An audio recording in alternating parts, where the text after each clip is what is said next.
সিরাতের শিক্ষাসমূহের মধ্যে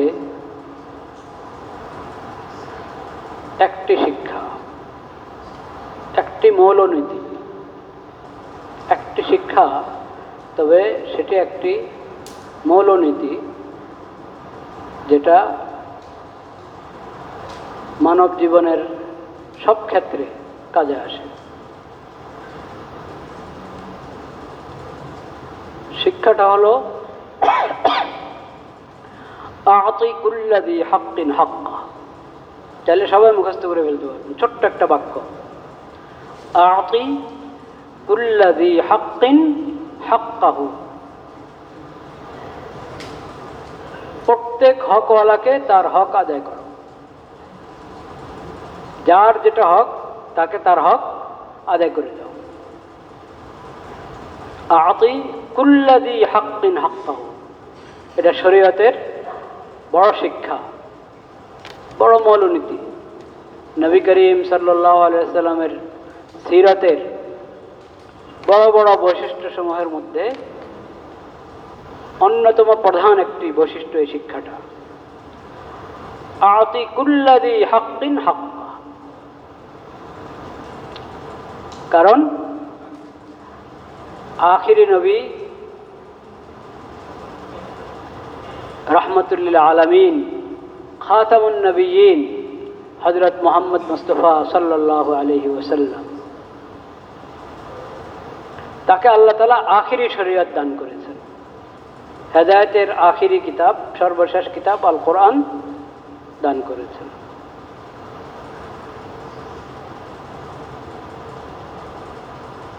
তার সিরত হলো সর্বশেষ নববী আদর্শ।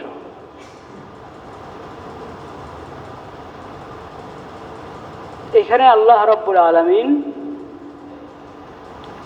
এই শরীয়তের মধ্যে, এই আখিরি নবীর সিরতের মধ্যে অনেক বৈশিষ্ট্য রেখেছেন। একটা বৈশিষ্ট্য নবী করিম সাল্লাল্লাহু আলাইহি ওয়াসাল্লাম বলেছেন, উতীতু জাওয়ামিআল কালিম, অল্প কথা কিন্তু এতে শত বিধান রয়েছে। একটা বাক্য কিন্তু এটার মধ্যে শিক্ষা এমন যে মানব জীবনের, আল্লাহর মাখলুকের যত সমস্যা আছে, তাদের জীবনের যতগুলো দিক আছে, সব কিছুর মধ্যে এখান থেকে আলো গ্রহণ করা যাবে। তো এটাও একটা জামিউল কালিম, কালিমাতুন জামিআ, আতি কুল্লা দি হাক্কিন হাক্কা।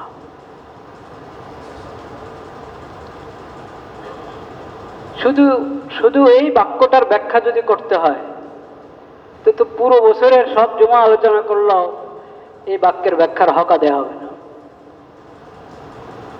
আতি কুল্লা দি হাক্কিন হাক্কা।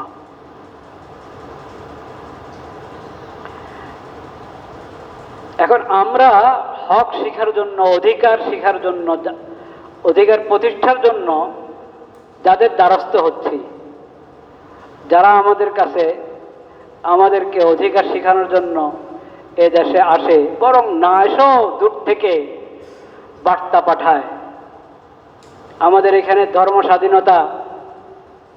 ধর্মীয় স্বাধীনতা যথাযথ প্রয়োগ হচ্ছে কিনা ওনারা দূর থেকে পর্যবেক্ষণ করেন, এরপরে ওটা রিপোর্ট ছাপান।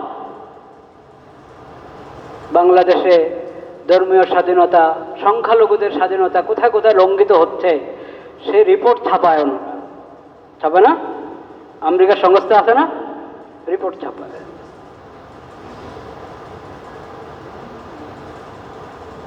তো যারা আমাদের এখানে অধিকার প্রতিষ্ঠিত হচ্ছে না, লঙ্ঘিত হচ্ছে, এটা পর্যবেক্ষণ করে বা কতটুকু পর্যবেক্ষণ করে, কতটুকু আন্দাজ করে, সেটা তো তারা জানে, কিন্তু প্রকাশ করছে,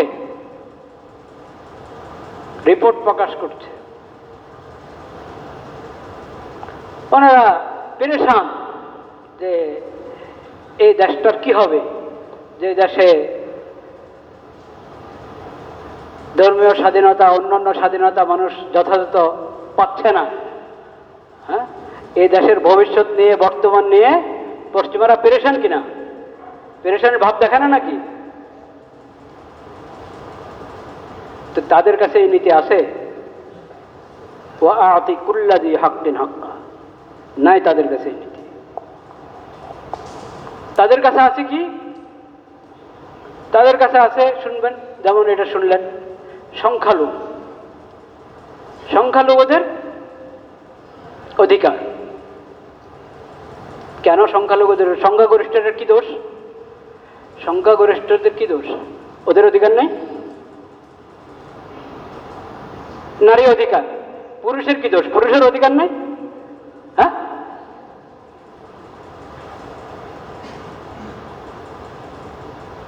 তো এটা কেন?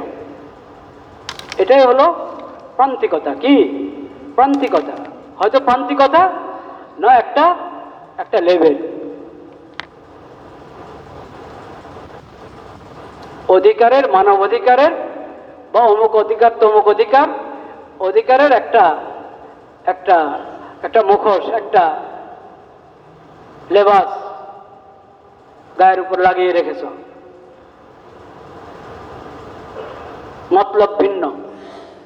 হয়তো এটা, আর না হয় বুঝেই না, জানেই না অধিকার কাকে বলে। দুটার একটা। অধিকার শুধু সংখ্যালঘুর হয় নাকি?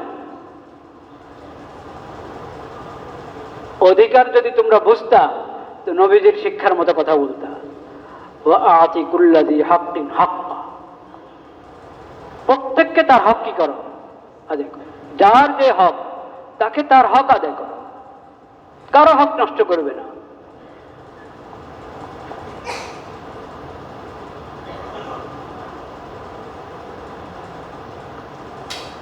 তো যারা অধিকারের নামে প্রান্তিকতা শিখায়,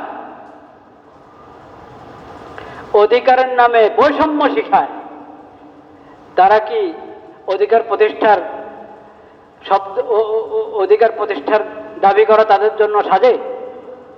কখনো সাজে না। অধিকার ইসলামের কাছ থেকে শিখো, অধিকার নবীজির সিরতের কাছ থেকে শিখো। অন্যরা তো অধিকারের নামে প্রতারণা করবে, তোমাকে, তোমার সঙ্গে প্রতারণা করবে অধিকারের নামে। অধিকারের নামে ধোঁকা দিবে, কারণ হয়তো তারা অধিকারের সংজ্ঞা জানে না, না হয় তারা মতলববাজ, অধিকার শব্দ ব্যবহার করে নিজেদের মতলব পোষণ করতে চায়। ইসলামের শিক্ষা, ইসলামী শরীয়তের শিক্ষা, নবীদের সিরাতের শিক্ষা হলো আতি কুল্লাযী হাক্কিন হাক্কা।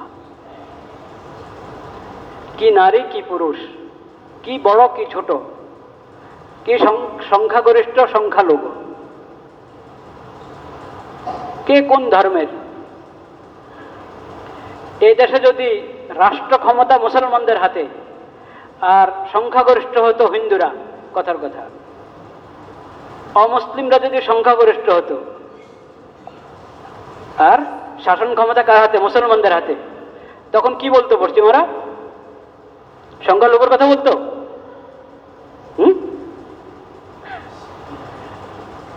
আপনারা মানে তাকিয়ে আছেন আমার দিকে, মনে হয় যেন কি বললো হুজুর এই কথা।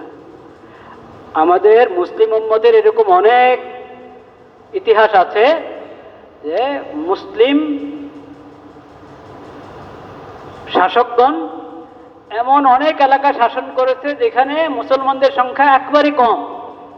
শাসিত যারা, তাদের মধ্যে অমুসলিমের সংখ্যা অনেক বেশি,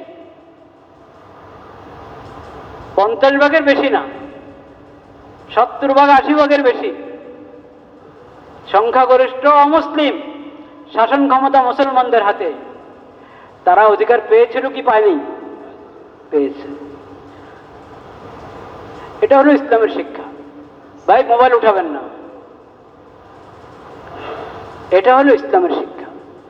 ওয়াতি কুল্লাযী হাক্কিন হাক্কা। সে শক্তিশালী না দুর্বল,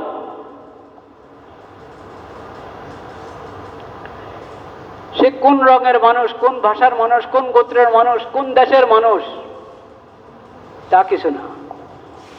কোন শ্রেণীর মানুষ সে? কিচ্ছু না। তার হক আছে কিনা তা বলো। তার যে অধিকার ওটা তুমি নষ্ট করতে পারো না, তার অধিকার তাকে বুঝিয়ে দাও। আতিকুল্লাযী হাক্কিন হক, এই হলো এই বিধানের কথা। কোন ধরনের বৈষম্য ছাড়া। আমাদের প্রতিবেশী দেশ ইন্ডিয়া, ইন্ডিয়াতে হিন্দুরা সংখ্যালঘু না মুসলমানরা সংখ্যালঘু? পশ্চিমাদের থেকে কি নসিহত পেয়েছে মোদী সরকার? যে সংখ্যালঘুদের খেয়াল রাখো। কয়টা উপদেশ বানিয়ে এসেছে পশ্চিমাদের থেকে মোদী সরকারের কাছে? সংখ্যালঘুদের খেয়াল রাখো, এসেছে?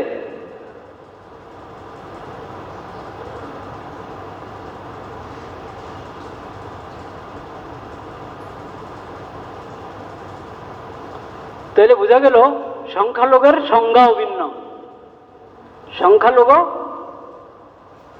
যেখানে অমুসলিম সংখ্যালঘু ওখানে সংখ্যালঘুর কথা বলবা, যেখানে মুসলমানরা সংখ্যালঘু ওখানে সংখ্যালঘুর কথা ভুলেও উচ্চারণ করবা না। এমন প্রতারকদের কাছ থেকে বাংলাদেশের মতো একটা মুসলিম দেশকে মানবাধিকার শিখতে হচ্ছে। স্বাধীনতা কাকে বলে ওটা তাদের কাছ থেকে শিখতে হচ্ছে। বলেন নাউজুবিল্লাহ।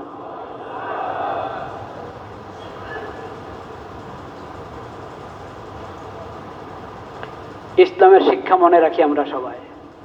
আতিকুল্লাযী হাক্কিন হাক্কাহু।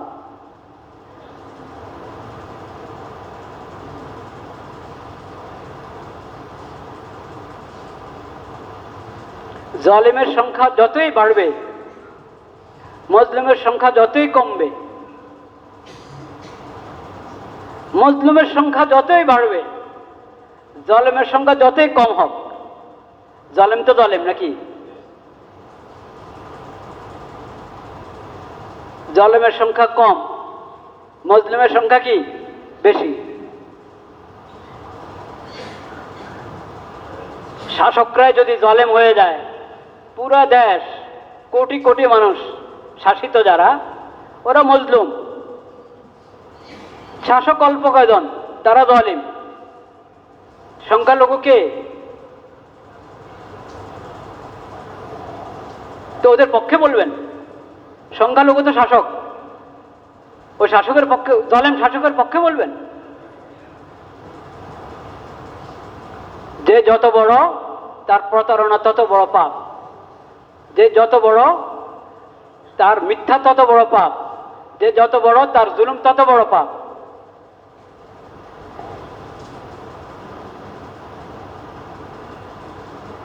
ওয়াইন্না আযামা গাদারিন গাদারুল আমিরিল আম্মা।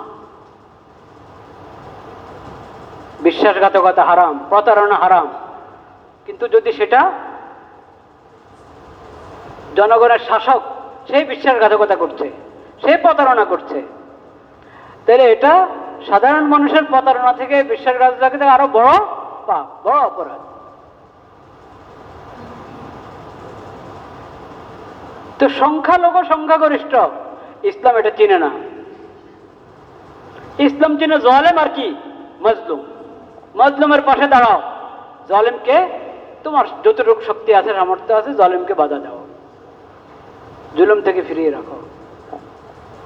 কে শক্তিশালী কে দুর্বল, কার সংখ্যা বেশি কার সংখ্যা কম,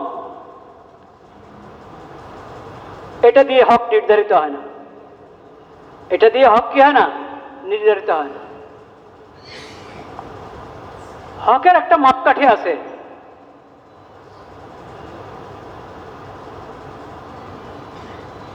যার যেটা হক সে হক তাকে দিবা। সে সংখ্যালঘু না সংখ্যাগরিষ্ঠ এটা দেখার বিষয় না, সে শক্তিশালী না দুর্বল এটা দেখার বিষয় না। আবু বকর রাদিয়াল্লাহু তাআলা আনহু প্রথম খুতবাতে যখন তার উপরে খেলাফতের দায়িত্ব আসে, প্রথম খুতবাতে আবু বকর রাদিয়াল্লাহু তাআলা আনহু বলেছেন, ইন্না আকওয়াকুম ইনদি যায়ীফুন, তোমাদের মধ্যে সবচেয়ে বেশি শক্তিশালী যে, সে যদি জলেম হয়ে যায়, জুলুম করছে আরেকজনের উপরে, তো সে শক্তিশালী, ওটা আমার দেখার বিষয় না। আমার দেখার বিষয় হলো সে জলেম, সে অত্যাচারী। আমি যতক্ষণ পর্যন্ত মজলুমকে তার কাছ থেকে তার হক না নিয়ে দিব, ততক্ষণ পর্যন্ত আমি এটাই বুঝবো যে এই সবচেয়ে দুর্বল ব্যক্তি। আমি তাকে শক্তিশালী হিসাবে দেখব না, আমি দেখবো ও জলেম, ওর কাছ থেকে মজলুমের অধিকার নিয়ে দিতে হবে আমাকে, এটা আমার দায়িত্ব। কাজে যতই শক্তিশালী হোক, আমার দৃষ্টিতে সে দুর্বল। ওয়াইন্না আযআফাকুম ইনদি কাবিয়্যুন হাত্তা আখুযা লাহু হাক্কাহু মিনাজ যালিম। আর যে সবচেয়ে দুর্বল তোমাদের মধ্যে, আমি যদি দেখছি যে সে মজলুম হচ্ছে, এ আমার কাছে সবচেয়ে বড় শক্তিশালী, আমি জালেম থেকে তার হক নিয়েই দেব। ইসলাম টেনে এটা, জালেম যত শক্তিশালী হোক, সংখ্যা যত বেশি হোক, জোট বাঁধে কিনা, সিন্ডিকেট করে কিনা, জালেমরা সিন্ডিকেট করেছে, জালেমের দল ভারী। জালেমের দল ভারী হলে আপনি এটার প্রতিবাদ করতে পারছেন না, আপনার সেই শক্তি না, সামর্থ্য নেই, আল্লাহর কাছে ক্ষমা চান, আল্লাহর কাছে তৌফিক চান যে শক্তির মধ্যে। কিন্তু মানদণ্ড ভিন্ন হবে না, যে জালেমের সংখ্যা যখন বেড়ে গেছে তো এখন আর জুলুম এটা জুলুম না, এই জুলুম অপরাধ না, না না না। যেটা জুলুম, ওই জুলুম কর্ণওয়ালা, জুলুমকারীর সংখ্যা যতই বাড়ক, তারা যতই দাপটওয়ালা হোক, আল্লাহর আদালতে সে জালেম, শরীয়তের দৃষ্টিতে সে জালেম।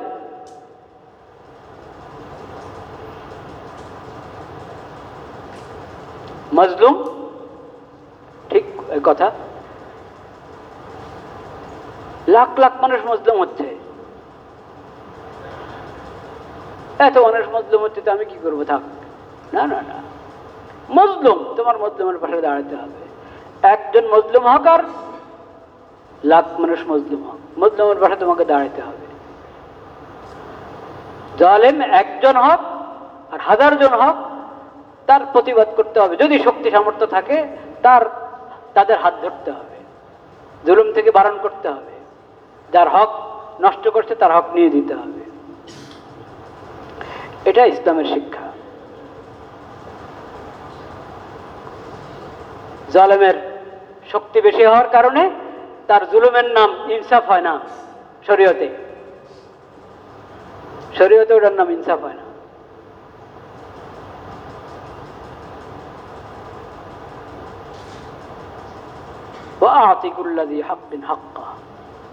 প্রত্যেক হকওয়ালাকে তার হক দান করো।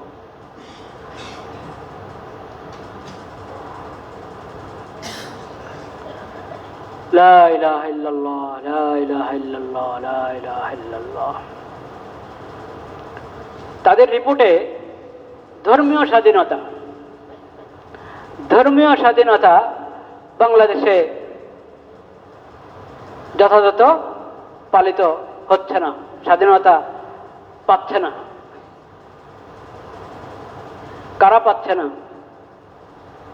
এই দেশে বিভিন্ন ধর্মের মানুষ আছে, ইসলাম ধর্মের মানুষও আছে কিনা? হ্যাঁ, তো ইসলাম ধর্মের লোক যারা মুসলিমরা তাদের কি কি অধিকার থেকে বঞ্চিত হচ্ছে, ওটা রিপোর্ট ছাপাও। তা তো বললে না। বাংলাদেশে ধর্মীয় স্বাধীনতা উপস্থিতির রিপোর্টে ছাপাচ্ছে, ওটার তালিকার মধ্যে মুসলিম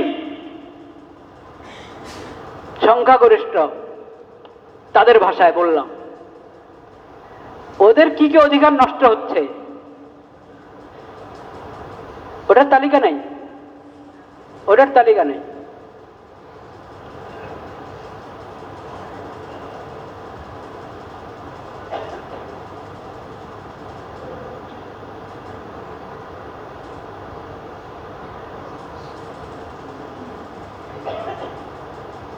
মুসলিম দেশের আদালত অমুসলিমদের আইন অনুযায়ী পরিচালিত হয়, এটা মুসলমানদের ধর্মীয় স্বাধীনতা বিরোধী কিনা? হ্যাঁ, তুই এটা বলছ? তোমরা যখন পুরা দুনিয়ার গুরু, সবাইকে উপদেশ দিবা, সবার সহযোগিতা করবা, তো এখানে মুসলমানদের সহযোগিতা করো। এটা মুসলিম দেশ, কাজে এটার আদালত ইসলামী শরীয়ত অনুসারে পরিচালিত হতে হবে। এটা মুসলিম দেশ, এটার সংসদ ইসলামী শরীয়ত অনুসারে পরিচালিত হতে হবে। এটা মুসলিম দেশ, এটার অর্থনীতি ইসলামী শরীয়ত অনুসারে পরিচালিত হতে হবে। এটা মুসলিম দেশ, এটার রাজনীতি ইসলামী শরীয়ত অনুসারে পরিচালিত হতে হবে।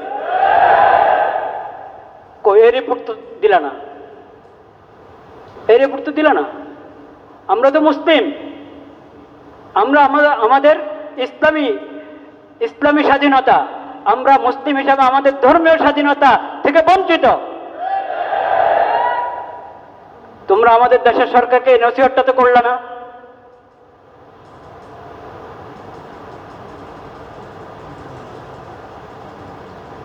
যাদের আগাগোড়া বৈষম্য, তারা আপনাদেরকে সমতার শিক্ষা দিবে, এটা আপনারা আশা করেন?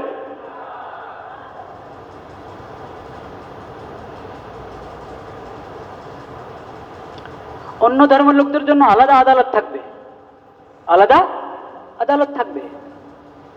তাদের বিশেষ ধর্মীয় যে বিষয়গুলো, সেটার জন্য আলাদা আদালত সরকারি ব্যবস্থায় থাকবে।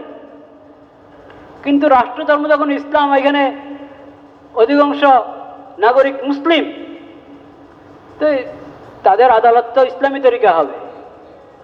কিন্তু ইসলামী তরিকা যদি আদালত পরিচালিত হয়, অন্য ধর্মের লোকদের জন্য ভিন্ন আদালতের প্রয়োজন হবে না। বলেন সুবহানাল্লাহ। এটা আমি তাদের ভাষায় কথা বললাম। ইসলামী তরিকার আদালত হলে অন্য যে কোনো ধর্মের লোকেরা তাদের ব্যক্তিগত যে বিষয়গুলো আছে, তাদের ধর্মীয় বিষয়ে মামলা আমাদের এখানে দায়ের করা হলে সেখানে দুটা ভাগ আছে, দুটা ভাগ। যেহেতু ইসলাম একমাত্র সত্য ধর্ম, যেখানে অমুসলিমদের কল্যাণ কোথায় ওই বিষয়ে বিধান দেওয়া আছে শরীয়তে, সেই বিধানটা পরিচালিত হবে। তারা ইনসাফ চায়, ইনসাফ ভালোভাবে পাবে শরীয়তের তরিকা তাদের ফয়সালা করে দিলে।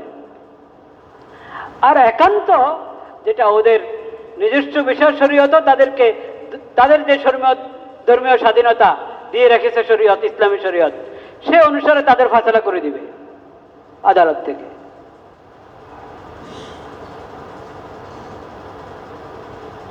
কাজেই ইসলামী আদালত, মুসলিম দেশে ইসলামী আদালত থাকবে, এটাই স্বাভাবিক। ইসলামী আদালত থাকলে সংখ্যালঘুরা, অমুসলিমরা কখনো বঞ্চিত হবে না, তাদের হক তারা পেয়ে যাবে। এরপরও তারা যদি তাদের আলাদা আদালত কায়েম করে, কোনো আপত্তি নেই ইসলামের কোনো আপত্তি নেই। তাদের আলাদা আদালত তাদের জন্য থাকতে পারে। কিন্তু মুসলিম দেশ, ওটার আদালত হবে সেই ব্রিটিশরা যখন জোর দখল করেছিল এই উপমহাদেশ, তখনের যেই বিচার ব্যবস্থা, সেই বিচার ব্যবস্থা ধরে বসে আছে এখনো। সেই শিক্ষানীতি, সেই বিচার ব্যবস্থা, সেই অর্থ ব্যবস্থা, সেই রাজনীতি, সবকিছু তখন একটা ধরে বসে আছে। কালিমা পড়লাম লা ইলাহা ইল্লাল্লাহ মুহাম্মাদুর রাসূলুল্লাহ, কালিমা পড়লাম আমানতু বিল্লাহ কামা হুয়া বিআসমাইহি ওয়া সিফাতিহি ওয়া কাবিলতু জামিয়া আহকামিহি। কাবিলতু জামিয়া আহকামি, এটা হলো ঈমান। এটা হলো কি? আল্লাহর সমস্ত বিধান আমি কবুল করে নিলাম। রাসূলুল্লাহ সাল্লাল্লাহু আলাইহি ওয়াসাল্লামের সিরাতকে আমি জীবন আদর্শ হিসেবে গ্রহণ করলাম। এটা হলো আমার কালিমার অর্থ। আল্লাহ ছাড়া কোনো মাবুদ নাই, ইবাদত একমাত্র আল্লাহর, প্রার্থনা একমাত্র আল্লাহর দরবারে, বিধান এবং শরীয়ত একমাত্র আল্লাহর। আল্লাহর নবী একমাত্র নির্ভুল আদর্শওয়ালা, যাকে আমি আদর্শ হিসেবে গ্রহণ করব। এটা হলো আমাদের কালিমার অর্থ, লা ইলাহা ইল্লাল্লাহ মুহাম্মাদুর রাসূলুল্লাহ। এটা হলো আমাদের ঈমানের অর্থ, আমানতু বিল্লাহ কামা হুয়া বিআসমাইহি ওয়া সিফাতিহি ওয়া কাবিলতু জামিয়া আহকাম। কিন্তু সে আহকাম, অর্থনীতি বলেন, সে আহকামের খবর নেই। সেজন্য সব সংস্কার হয়ে যাচ্ছে কিন্তু, হ্যাঁ, শরীয়ত, ইসলামী শরীয়তের বিশেষজ্ঞদেরকে ছাড়া সমস্ত সংস্কার হয়ে যাচ্ছে কিন্তু। আর মত বিনিময় হচ্ছে, মতামত দিচ্ছেন, কিন্তু ফায়সালা কে করবে?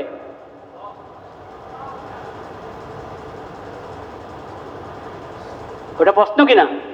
সব রাজনৈতিক দল থেকেই নিচ্ছেন, কোন কোন আলেমদেরকেও ডাকা হয়েছে, আপনার মতামত দেন সংস্কারের বিষয়, সংবিধান সংস্কারের বিষয় মতামত দেন।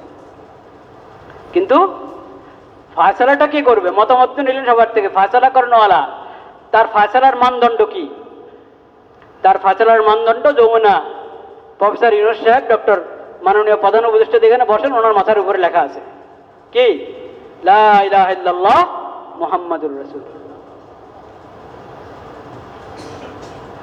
যদি সংস্কার সফল সংস্কার করতে চাই, তাহলে মতামত সবার কাছ থেকে নাও, ফায়সালা হবে লা ইলাহা ইল্লাল্লাহ মুহাম্মাদুর রাসূলুল্লাহ। ফায়সালা হবে আতিউল্লাহ ওয়া আতিউর রাসূল ওয়া উলিল আমরি মিনকুম ফাইন তানাযাতুম ফি শাইইন ফারুদ্দুহু ইলাল্লাহি ওয়া রাসূল।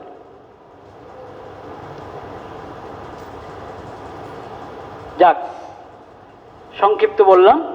কি বলেছি? বাক্যটা বলেন, আতি কুল্লাযী হাক্কিন হাক্কা। শুধু নারীও না, শুধু পুরুষও না, শুধু সংখ্যালঘুও না, শুধু সংখ্যাগরিষ্ঠও না, আতি কুল্লাযী হাক্কিন হাক্কা। সংখ্যাগরিষ্ঠের উপর জুলুম করতে থাকবা আর সংখ্যালঘুর স্লোগান দিবা, এটা ইনসাফ না বৈষম্য? আল্লাহ আমাদেরকে হেদায়েত দান করে। প্রতারণা, প্রতারণার বিরুদ্ধে আইন হওয়া দরকার কিনা? আছে কিনা আমাদের দেশে? হ্যাঁ, প্রতারণার বিরুদ্ধে যথাযথ আইন নাই। প্রতারণার বিরুদ্ধে কোনো প্রতারণার বিরুদ্ধে আইন আছে, ওটা শাস্তি আছে। কিন্তু সবচেয়ে বড় প্রতারণা কি? সবচেয়ে বড় প্রতারণা ধর্মের নামে প্রতারণা।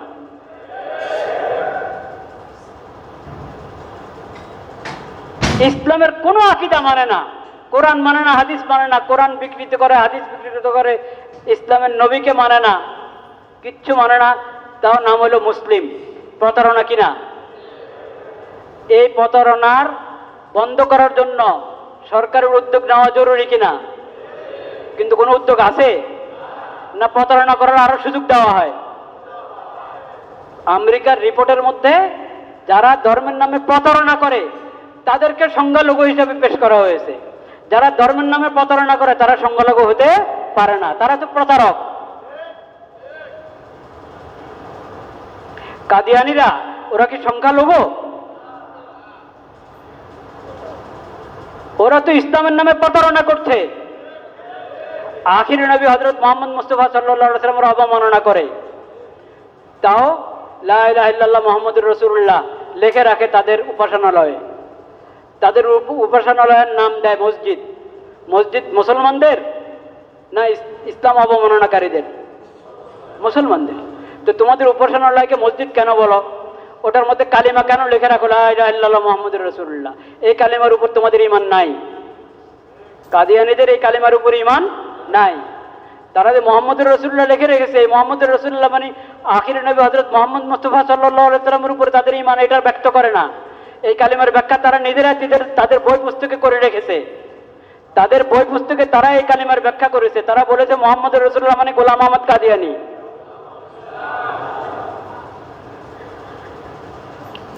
গোলাম আহমদ কাদিয়ানী, কাদিয়ানে হযরত মুহাম্মদ মুস্তাফা সাল্লাল্লাহু আলাইহি ওয়াসাল্লাম নাকি গোলাম আহমদ কাদিয়ানের উপর নতুন করে এসেছে কাদিয়ানে। বলেন নাউজুবিল্লাহ।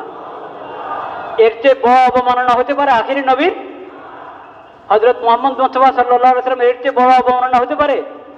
একজন দাজ্জাল প্রতারক, সে নাকি মুহাম্মদুর রাসূলুল্লাহ। বলেন নাউজুবিল্লাহ। আর এই প্রতারণাকে লিখে রেখেছে তাদের উপাসনালয়ে। এই প্রতারণা বন্ধ করার জন্য আইন হওয়া দরকার কিনা? তুমি তোমাকে কাদিয়ানী হিসেবে পেশ করো, আহমদিয়া মুসলিম জামাত নাম রাখার তোমার অধিকার নাই। কারো ট্রেডমার্ক চুরি করা জায়েজ আছে? হ্যাঁ, ট্রেডমার্ক চুরি করা জায়েজ আছে নাকি? কি ট্রেডমার্ক বুঝেন না? হ্যাঁ, ব্যবসায়ীদের বিভিন্ন গ্রুপ আছে না, ব্যবসা, তাদের নিজস্ব একটা মনোগ্রাম বা প্রতীক আছে না, যেটা আইনানুগভাবে প্রতিষ্ঠিত। এই প্রতীক যদি আরেকজন ব্যবহার করে, এটা প্রতারণা কিনা? এটার বিরুদ্ধে তো আইন আছে, এটার বিরুদ্ধে আইন আছে। কিন্তু লা ইলাহা ইল্লাল্লাহ মুহাম্মাদুর রাসূলুল্লাহ এই কালিমা নিয়ে প্রতারণা করা হবে, এটার বিরুদ্ধে আইনের দরকার নাই। যদি তোমরা চাও তোমাদের সংস্কার সফল হোক, তাহলে তোমরা ঈমান নিয়ে, কালিমা নিয়ে, কোরআন নিয়ে, হাদিস নিয়ে প্রতারণা, এটার বিরুদ্ধে আইন করো। তারপরে তুমি সংখ্যালঘু। তুমি কাদিয়ানি, মির্জা গোলাম আহমদ কাদিয়ানিকে নবুয়তের মিথ্যা দাবিদার গোলাম আহমদ কাদিয়ানি, তার উম্মত হিসাবে তুমি নিজে তুমি তার উম্মত হিসাবে তাকে গ্রহণ করেছ, তো তুমি গোলাম আহমদ কাদিয়ানির উম্মত, এই পরিচয় দাও। এই পরিচয় দিলে তুমি সংখ্যালঘু হবে। ইসলামের নাম ব্যবহার করবা, ইসলামের কালিমা ব্যবহার করবা, নিজেকে মুসলিম দাবি করবা, এরপরে তুমি আবার সংখ্যালঘু, এটা কেমন কথা? কেউ মুসলমানদের মধ্যে বিভিন্ন মাযহাব আছে না? হ্যাঁ, শাফি মাযহাবকে কেউ বলে এটা সংখ্যালঘু? হ্যাঁ, আপনার হিন্দুস্তান অনেক বড় দেশ, ওখানে শাফি মাযহাবের লোক আছে, অধিকাংশ হানাফি, কিন্তু শাফি মাযহাবের লোক আছে। শাফি মাযহাবকে সংখ্যালঘু বলা হয়? আমাদের যে এইসব বিভিন্ন আপনার ঠিক মাযহাব না হলেও বিভিন্ন চিন্তাধারা, ইসলামের গণ্ডির ভিতরে বিভিন্ন চিন্তাধারা আছে, প্রত্যেক চিন্তাধারাকে আপনি সংখ্যালঘু বলেন নাকি? তো ওরা যে আপনার সংখ্যালঘু বলছে, তো সংখ্যালঘু হতে হলে আগে তুমি যে আখির নবী হযরত মুহাম্মদ মুস্তাফা সাল্লাল্লাহু আলাইহি ওয়াসাল্লামের উম্মত না, তুমি যে মুসলিম না, এটা স্বীকার করো, তোমার নাম ঠিক করো। নামের মধ্যে যে প্রতারণা, যে মিথ্যা, এই মিথ্যা এবং প্রতারণা থেকে বের হয়ে আসো, তোমার বাস্তব হাকিকত যা সেটা পেশ করো তোমার নামের মধ্যে, তাহলে তুমি সংখ্যালঘু হবে। ওয়া আখিরু দাওয়ানা আলহামদুলিল্লাহ।